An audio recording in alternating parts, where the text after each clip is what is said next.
Kuri wa gatatu igenekerezo ya gatatu ruheshi umwaka w'ibihumbi bibiri na mirongo ibiri, inama nshingamateka y'u Burundi yakoranye mu nama yayo isanzwe mu ngoro y'amakoraniro mu Kigobe mu ntumbero yo kwihweza integuro y'ibwirizwa ribuza gutoza amakori kabiri hagati y'ibihugu by'u Burundi, Kenya, Uganda, u Rwanda na Tanzania. Iyo nteguro y'ibwirizwa akaba yari yazanywe n'umugwi w'abashingamateka ujejwe ibijanye n'ubutunzi. Umushikiranganji ajejwe ikigega ca leta akaba yari umutumire muri iyo nama, aho yariko arasigurira abashingamateka imvo n'imvano y'iyo nteguro. Umushikiranganji Ndiyokubwayo Domitien amenyesha ko iyo nteguro yaje hageze kuko izogira akamaro kanini ku gihugu no ku batozwa kori ndetse no ku bihugu bigize umuryango wa Afrika y'ubuseruko. Uyu munsi kugira ngo uko tubizi ariko mu bihugu bigize umuryango w'ibihugu bya Afrika y'ubuseruko hariho igihugu ca Sudani no mu Maputo yego tugize rero ibihugu bihari mu munsi w'ibihugu bitandatu mugambiye aya masezerano yasinywa byari bikiri bitanu. Ikurikira nuko nk'uko ari convention hagati y'ibyo bihugu igomba gukuraho nuko haba hagira ishirahamwe cyangwa umuntu atozwa amakori inshuro zibiri mu gihe abariko arakorera mu gihugu kimwe ababwirwi canke naho ugasanga hariho abagomba kuvuguruza amakori kubera hagati y'intara ikorera ivyo hariya kumure abasanga hagiye n'akarusho. Nagomba mu majambo makeyi mvuge kumure ibice bigize ayo masezerano. Hariho igice cya mbere kijanye no kwerekana amakori arabwa n'ayo masezerano muri ibi bihugu bitandukanye bisanzwe byarashizeko ayo masezerano.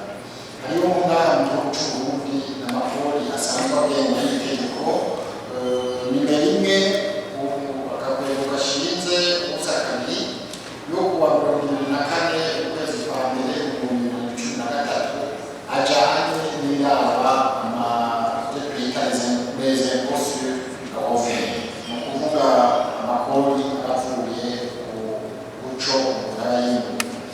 Hanyuma mu gihugu ca Kenya naho nyene ni nk'ayo makori arahabwa mugabo tugiye kuraba n'iyo naja kw'iryo y'igihugu cose ntagihe usanga mu kuvuga aya makori ajanye n'ico umuntu aba yarimuye ni uko usanga hari bivanye n'igihugu ico ari co ibihugu muri aka karere usanga hari bigengwa n'amategeko ariko ayo ugasanga biri muri ibi tegeko bagaca bavuga igisagara.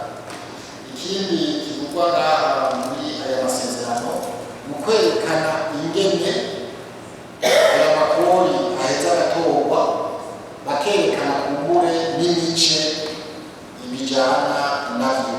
Aha naho baravuga ko nk'amakori yoba yavuye ku nyungu y'amashirahamwe, baravugamo amakori yoba yavuye kuri kirya umuntu akora mu ishirahamwe yashizemo imitahe imaze kugabura inyungu yavuyemo ibitare bivuga.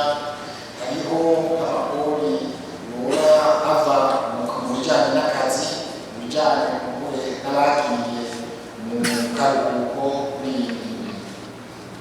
Hariho rero n'igice kijanye no kwerekana ivyisungwa kugira ngo bashobore gutoza aya makori na cane cane ibijanye no kwerekana yuko atanumwe akumirwa mu kwerekana yuko habaye ingorane inyaziza zigatorera umuti canke ingene bahanahana amakuru kuri abo bantu bariko baratoza amakori kugira ngo babane kumbure bagomba gucisha ku ruhande bashobore kukurikirana. Hariho kandi n'igice cerekana igihe aya masezerano agira mu ngiro ivyo bisanzwe kuba. Hakabaho kandi ikindi novuga icotuma igihugu c'u Burundi ngaha sindi mu masezerano ngaha icotuma igihugu c'u Burundi naco cemeza aya masezerano nuko na twebwe nuko turi muri aka karere aya masezerano yotugira akamaro kugira ngo kumbure abandi bavuye muri ivyo bihugu baza gushimika yaba mu Burundi dushobore kugira ico tubakuyeko mugabo kandi ntibaze kubesha hariya kure kubatanze amakori Burundi batayatanze umurundi nawe yoba yagiye muri ivyo bihugu afise ishirahamwe canke afise ibikorwa akorerayo akagenda nyene ingene atozwa amakori akagaruka mu gihugu hanyuma na hariya ntaze babeshe menshi atayashe. Nyuma yo guca hirya no hino iyo nteguro ikaba yavuye yemezwa 100% n'abashingamateka bari bashashe.